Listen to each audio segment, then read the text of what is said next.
Hey guys, and welcome back to the High Level Podcast, where we take complex science and engineering topics and we break them down into bite-sized nuggets for you to go around and tell your friends, your family, your co-workers about, and hopefully make the world a better place. As you guys know, this is In the News, where we break down 3 news stories that are changing our world, hopefully for the better, sometimes for the worse, but mostly for the better. So thank you guys again for joining. If you guys have not subscribed yet, please hit that subscribe button. It helps us out so much, and it helps you to always get notified when we have a new episode, or it shows up at the top of your feed wherever you are. With that being said, guys, we're going to be talking 3 news stories. Like I said, a very, very green building coming out in Cape Town in South Africa, Shell's green pivot in Alberton nonetheless, and the future of electric aviation. And with that being said, guys, let's jump right in.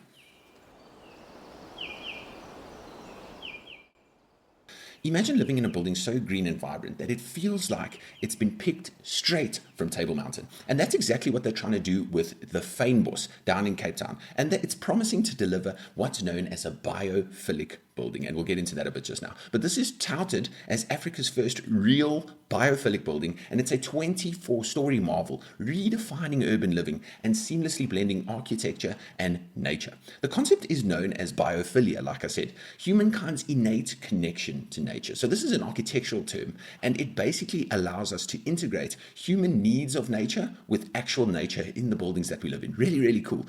So just to paint you guys a little bit of a word picture, it has a vertical garden. So imagine this, you walk in, vertical garden spanning 1,200 square meters on the facade of the building now. It's filled with a mix of 50 different indigenous tree and shrub species.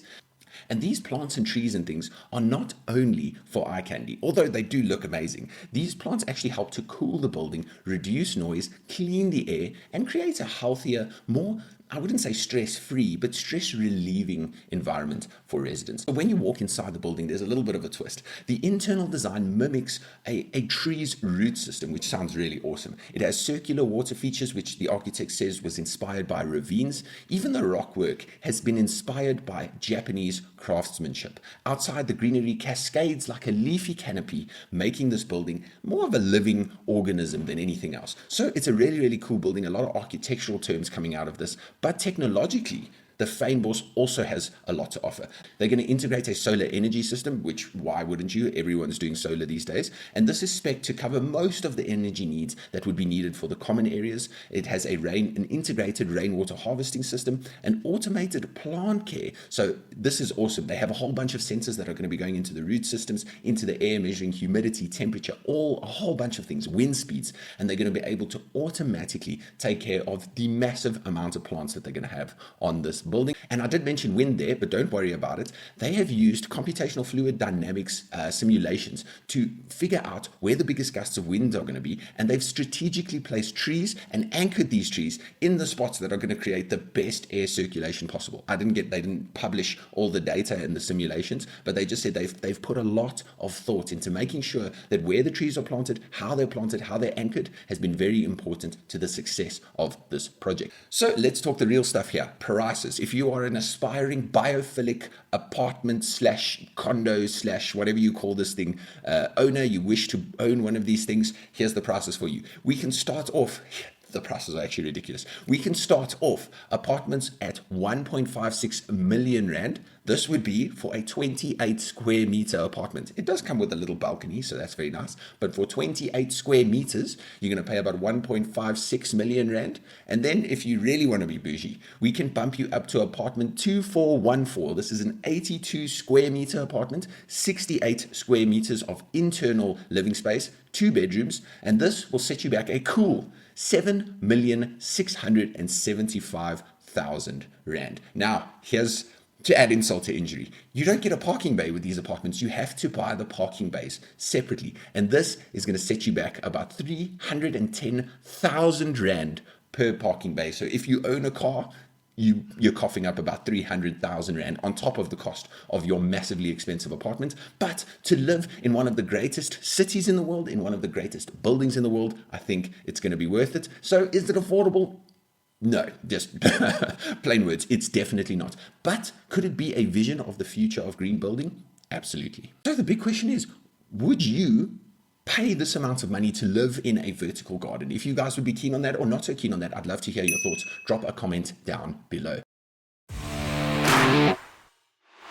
Next, let's talk about Shell South Africa. Yes, Shell, the oil and gas giant, is making strides towards sustainability. At their Alberton depot, they are combining solar power with biofuels in a fascinating double act. Daystar Power, which Shell acquired back in 2022, is driving a project forward as its pioneering project to rebrand Shell as the future of energy in Southern Africa. Now, how are they going to do this? Let's get into it. The installation they are planning to install will consist of 352 kilowatts of solar voltaic panels with 570 kilowatt hours of battery storage. Now, this setup they're estimating would generate 640 megawatt hours of energy annually, reducing the depot's carbon emissions by a whopping 41%. The battery would provide about 150 megawatt hours a year, 30 megawatt hours of which would be owing to what's known as grid arbitrage. Now, this follows. What is grid arbitrage? So this means that you take off-peak hours where tariffs are usually lower to charge the batteries, and then when tariffs are usually higher, so during the day or during peak times, you actually use the battery to discharge. So at the end of the day, you get a lower overall energy cost, which is showing you that you can be sustainable and you also don't have to break the bank. And the second part of this whole strategy is biofuels. They're putting biofuels as part of their plan. So they say infrastructure is ready, tanks are installed, and the licenses are secured. So they are almost ready to start selling this to the public. Shell is planning to begin commissioning of this infrastructure in January of 2025. And while they say it won't be a massive part of the business, they can see that part of the industry growing over time. So Shell is now focused on ensuring a sustainable fuel pipeline before rolling everything out. And it's a cautious, yet it's a strategic approach as they transition away from traditional diesel and petrol fuels. Interestingly, this green move comes as Shell looks at selling its South African downstream operations. However, it doesn't look like the Alberton depot is going anywhere, no matter who owns it. Shell assures us that the operational capability of the Alberton depot will remain the same, even if it goes under new ownership. So, who would have thought? Oil giants becoming the new green agents to push things forward? Or is this all just a facade? And now we take off to the skies, the electric skies. In fact, Swedish company Heart Aerospace is gearing up to test the world's largest all-electric aircraft, the Heart X1, in 2025. This isn't just any prototype, by the way. It's a crucial step towards the ES30, a hybrid electric airliner that could revolutionize regional travel. The ES30 is a 30-seater with a unique superpower. It can fly about 200 kilometers on only electric power after, this is amazing, a 30-minute charge. So 30-minute refuel, you're getting at least 200 kilometers in a 30-seater passenger jet. Need to go further? Switch to hybrid mode, and it can reach up to 800 kilometers with 25 passengers. Talk about just a little bit of efficiency. But it's not just about range. This aircraft is quieter, cheaper to operate for owners, and it can take off from smaller runways due to its electric engines. Imagine this scenario. We could reconnect South Africa's small towns with urban hubs, boosting tourism and local economies. If people have more access, it's more likely that they will travel. Plus, the spacious cabins promise comfort for all 30 passengers and also their luggage. The Heart X1 will undergo rigorous testing from charging to taxiing before its maiden flight in 2025. And by 2028, the ES30 is expected to enter commercial service, reshaping how we think about sustainable air travel. And that's almost it for today's episode of the High Level Podcast, guys. From Cape Town's biophilic masterpiece to Shell's green leap in Alberton and electric planes of tomorrow, one thing's clear: science and engineering are paving the way for a greener future. If you've enjoyed today's episode, don't forget to subscribe. Please, guys, it helps us out so much. Leave a review. We would love to hear your thoughts on how we can make the podcast better for you guys, or if you're really enjoying the podcast, to spread positive vibes. And if you would be keen, share it with your fellow science enthusiasts. And with that, here is your obscure quote of the week from our one and only Mr. Steve Jobs. You've got to find what you love. And that is as true for your work as it is for your lovers. Your work is going to fill a large part of your life. And the only way to be truly satisfied is to do what you believe is great work. And the only way to do great work is to love what you do. If you haven't found it yet, keep looking. Don't settle.